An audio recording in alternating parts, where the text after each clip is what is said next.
গতকালকে বিএনপির তরফ থেকে যেই বক্তব্যটা দেওয়া হয়েছে, এখানে বেশ কয়েকটা বিষয় খুবই সাবলীলভাবে সুন্দর ভাষা এবং শব্দ চয়নের মাধ্যমে, এছাড়াও আল্লাহর ডর ভয় দেখানোর মাধ্যমে মোটামুটি ছাত্রদেরকে যে মেসেজটা দেওয়ার, সেইটা কিন্তু বিএনপি দিয়ে দিয়েছে।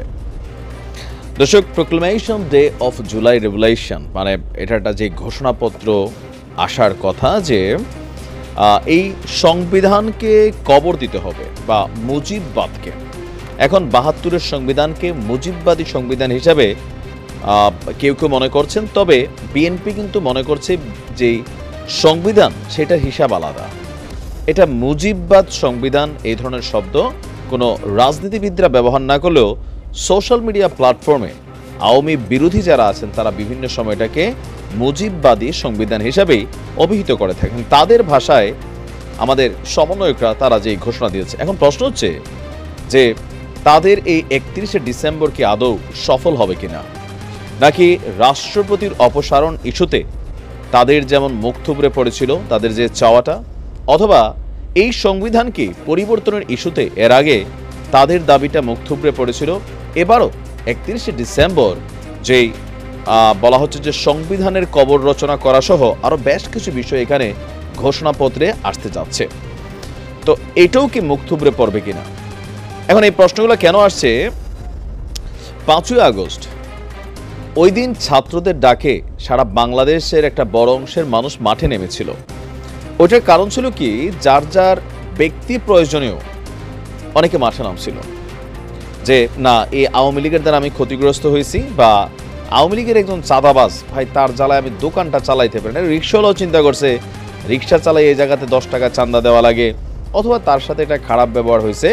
তো এইরকম প্রতিটা মানুষ এবং প্রত্যেকটা মানুষ বা দল গোষ্ঠী যারা আওয়ামী লীগ সরকার কর্তৃক নির্যাতিত হয়েছে, নিগৃহীত হয়েছে, ইভেন আওয়ামী লীগের মধ্যে থাকা অনেক মানুষও ওই দিন নীরব ছিল, কারণ তারা নিজেরাই তাদের সরকার ক্ষমতায় থাকার পরে তারা মনে হয়েছে যে বিরোধী দল ক্ষমতায় থাকতে ভালো, এমন জীবনযাপন করেছে।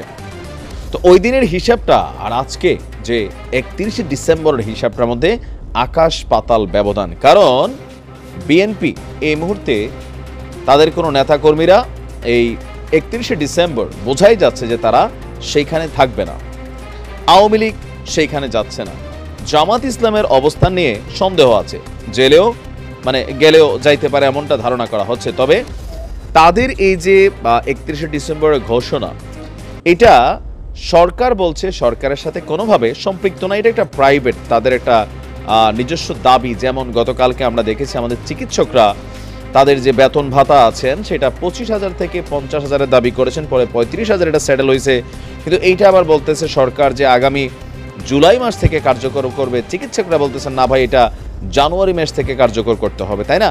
তা আমি মনে করি জানুয়ারি থেকে কার্যকর করাটা বেটার। যাই হোক, তো ওইরকম একটা দাবি।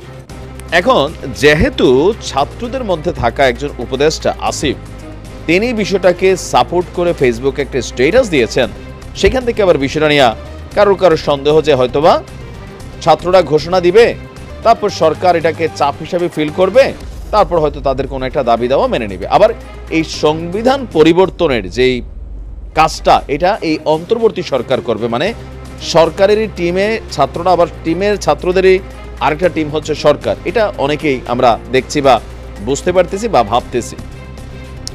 বিএনপি বলতেছে আমাদের সাথে যোগ নাই, জিজ্ঞাস নাই, আমরা তোমাদের সিনিয়ররা আছি, কোনো রকম বক্তব্য নাই, তো তোমরা কিভাবে আসলে এটার ব্যাপারে এত বড় সিদ্ধান্ত নিতে পারো? অহংকারী হয়েও না, আল্লাহ পাক অহংকার পছন্দ করে না। আওয়ামী লীগ সরকারের ধ্বংস হয়ে গেছে শেখ হাসিনার অহংকারের কারণে। এরকম সুন্দর সুন্দর ভাষায় তারা বলছিলেন বিএনপির মির্জা আব্বাস সাহেব যে এই সংবিধানের যখন কবর রচনার কথা বলো তখন কিন্তু আমাদের কষ্ট লাগে বাবা, ৩০ লক্ষ শহীদের বিনিময়ে এদের স্বাধীন হয়েছে, সুতরাং এই সংবিধানের ওজনটা অনেক বেশি। তোমরা এখন যেই দলিলপত্র লিখতে চাচ্ছ বা সংবিধান লিখতে চাচ্ছ, যদি ২ বছর পরে সেই সংবিধানটা ছুঁইরা ফেলে দেওয়া হয় তখন তোমাদের কেমন লাগবে?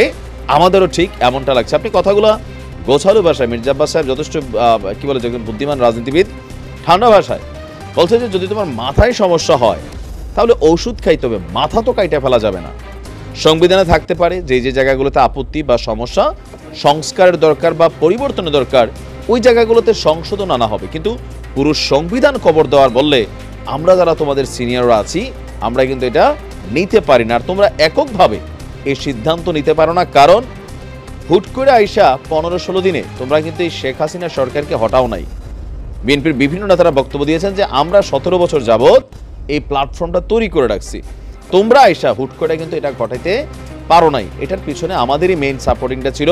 আবার তোমাদের এই আন্দোলনে ছাত্রদলের অসংখ্য নেতাকর্মী তারা কি বলা হয় যে এখানে হতাহত হয়েছে। সুতরাং এই জুলাইয়ের যে বা আগস্টের যে অভ্যুত্থান, এটা একক কোনো তোমাদের ফসল না।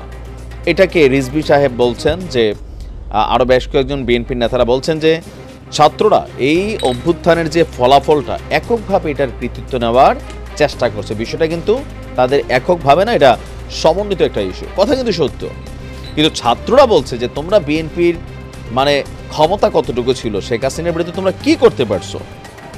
আপনি ছাত্রদের ভাষাগুলো যদি দেখেন, বিশেষ করে জাতীয় নাগরিক কমিটির ভাষা, যে তোমরা তো বিভিন্ন সময় অনেক চেষ্টা করছো, কই শেখ হাসিনার পুলিশ বাহিনীর সামনে বা ছাত্রলীগের সামনে তোমরা তো দৌড়ের উপর ছিল, আমরা একজন মরছি আরেকজন দাঁড়াইছি, দেন এই পুলিশের মনোবল ভেঙে গেছে। আমাদের ডাকে শহীদ মিনার থেকে লক্ষ লক্ষ মানুষ এই বঙ্গভবনের দিকে মানে রওনা হয়েছিল। তো সুতরাং এই আন্দোলনটা আমরা কারা তোমরা কারা বিভাজন কিন্তু আসছিল মাঝখানে, খেয়াল আছে তো। তো সব কিছু মিলিয়ে ছাত্রদলের বক্তব্য যদি আপনি শোনেন, এই বৈষম্যবিরোধী আন্দোলনের যারা নায়ক আছেন তাদের সাথে বিভিন্ন কথাবার্তায় তাদেরও কিন্তু ক্ল্যাশ আছে। বিএনপি আবার সুন্দরভাবে বলছে যে মানে তোমাদের এই অবদানকে আমরা স্বীকার করি, আমরা তোমাদের বাহিরে না, তবে তোমরা আবার আমাদেরকে ডিঙায়ও না। এবার মির্জা আব্বাস সাহেবের যে বক্তব্যগুলো, বিএনপির একজন দায়িত্বশীল মুখপাত্র হিসাবে তিনার এই বক্তব্যগুলো আপনি কোনোভাবেই হালকা নেওয়ার সুযোগ নাই। তো প্রশ্ন উঠছে যে আগামী 31শে ডিসেম্বর তাহলে কি সেখানে কি পরিমাণ মানুষের সমাগম হইতে পারে। কেউ কেউ বলছেন যে নিজেদের শক্তিমত্তাটা আরো একবার দেখাইতে চায় ছাত্ররা বা সমন্বয়করা, তারা যে ডাক দিয়েছে। আবার অনেকে আছেন আমাদের ভিডিওতে কমেন্ট করছেন, ভাই দেখেন 31 তারিখ একদম সেই লেভেলে এখানে মানুষ হবে। তো কেউ বলছেন 5ই আগস্ট একটা টার্গেট ছিল, শেখ হাসিনা চিহ্নিত একটা টার্গেটেড একটা একজন ব্যক্তি ছিলেন, বাট এখন এর টার্গেটেড ব্যক্তিটা কে। মানুষ এখন একটু দ্রব্যমূল্যের দাম কম চাচ্ছে, নানান ধরনের ইস্যুগুলোতে কথা বলছে। তো এরকম নানান বিষয় নিয়ে আসলে মতানৈক্য দেখা দিয়েছে। এখন প্রশ্ন হচ্ছে আগামী 31শে ডিসেম্বর বিএনপি শেখ হাসিনার সরকারের পতনের পর এই ছাত্ররা এমন কোনো কিছু অর্জন করতে পারে না যেখানে বিএনপি বেঁকে বসেছে বা বাধা দিয়েছে। তো তাহলে এই 31 ডিসেম্বর নিয়ে বিএনপির যে অবস্থান আমরা স্পষ্ট বুঝতে পারছি। তো 31 ডিসেম্বর কি মানে শুরুর আগে শেষ হয়ে যাচ্ছে, নাকি অতি কোনো বিপ্লব আমরা দেখবো যেটা আসলে বিএনপির মনে আবার ভয় ধরাই দিবে যে yes they can do it. সময় বলে দিবে। ভালো থাকবে।